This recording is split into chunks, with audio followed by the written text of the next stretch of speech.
ចាសុំសិន$100និយាយទៅទាំង comment ទាំងក្នុង chat គឺមានអ្នកសុំច្រើនខ្លាំងមែនតើហ្មងអូនមួយចំនួនគឺគាត់ចង់យកទៅទិញលក់បន្តអីអញ្ចឹងមកមើលឈុតនេះចំណេញសាហាវញាក់ហ្មងខ្ញុំដាក់លេខជាមួយនឹងពាក់កណ្ដាលឈុតរបៀបថា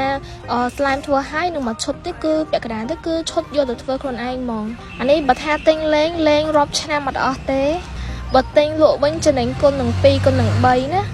អូយណែនាំអស់ហេអ្នកនរគ្នាអាចមើលតាមវីដេអូនឹងបានគឺច្រើនខ្លាំងមែនតើសម្រាប់អ្នកមើលវីដេអូអត់ច្បាស់អាចធ្វើការឆាតមកខ្ញុំបាន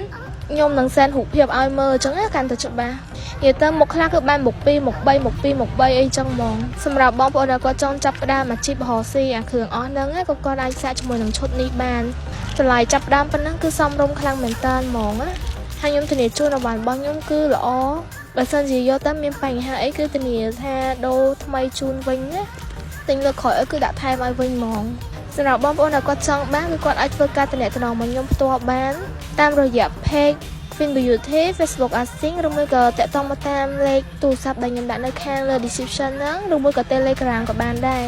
និយាយទៅមកញាក់សាហាវទាំងអស់គ្នា$100នេះសឹងតែថាគ្រប់មុខហ្មងនៅក្នុងហាងមានអីគឺដាក់ឲ្យទាំងអស់ហ្មង